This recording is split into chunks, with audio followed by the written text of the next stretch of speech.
In the last episode, we saw how Prince Effiong left the village in order to look for Eno and also to find out the issues that actually happened in the palace and also look for solutions on the oncoming calamities that is about to befall the village according to what the priest said.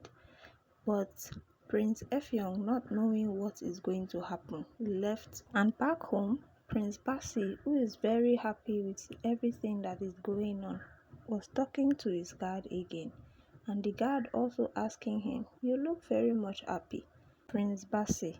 Prince Bassey laughed and looked at him. "Yes, why won't I be very happy? Everything is falling to place.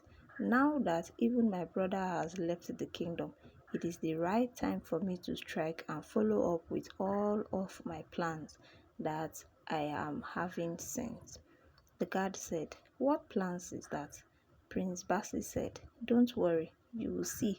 But do not forget, I am going to be the next king of this village, and you should be looking out for that." The guard said, "But how? I don't understand what you are saying. The king is still alive, so how come you will still become king?" Bassey looked at him. "Just watch me." Later that day, Bassey sat down to think of many ways he could become king in the palace. And then, yes, then again, he found out a very good way to strategize and become king.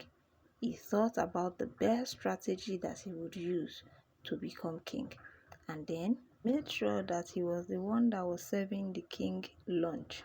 Every lunchtime, Bassey would poison the king's food and send it to him. He will make sure he's the one that delivers the food to the father, who is the king. He will sit down and gist with him and make sure he finish eating the food. Bassey did this for over 12 weeks until the king became very sick. He was sick to a point that nothing could ever cure his sickness, and eventually the king died. The king died and the whole village became traumatized. Everybody was wailing and crying, not knowing what is happening. Everybody kept asking, "Who did this? How come? What happened?" All the priests and the herbal men in the village tried all they could to make sure that the king was healed of this strange sickness, but nothing happened. Nothing seemed to be working. And then the king was buried. Bassey, again with his guard, was very joyful. The guard this time seriously asking Bassey, "Please, do you know what is happening in this kingdom? Because now I don't understand again. First it was Eno, now Prince Effiong, and again the king." Bassey smiled. Back in the evil forest, Prince Effiong is struggling to find his way to the goddess and also to get solutions. But the forest is very horrifying and it gets dark even as he goes beyond. As he continued to journey, the forest became dark and very fearful. He became scared. He didn't know what is coming in front of him or what next would have happened. Strange things started happening, like trees walking or trees talking, but he was scared.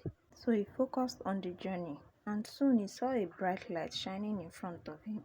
He walked straight into the bright light, and he saw a basket of gold. "Oh, gold," Prince Effiong said, "I am going to be rich. If I go back home, I am going to be rich." And something said in him, "Why?" And Prince Effiong said, "Oh no, this could have been somebody's gold. If I take it, I am not going to be doing right if the person comes back to look for his gold and not find it. I won't take it."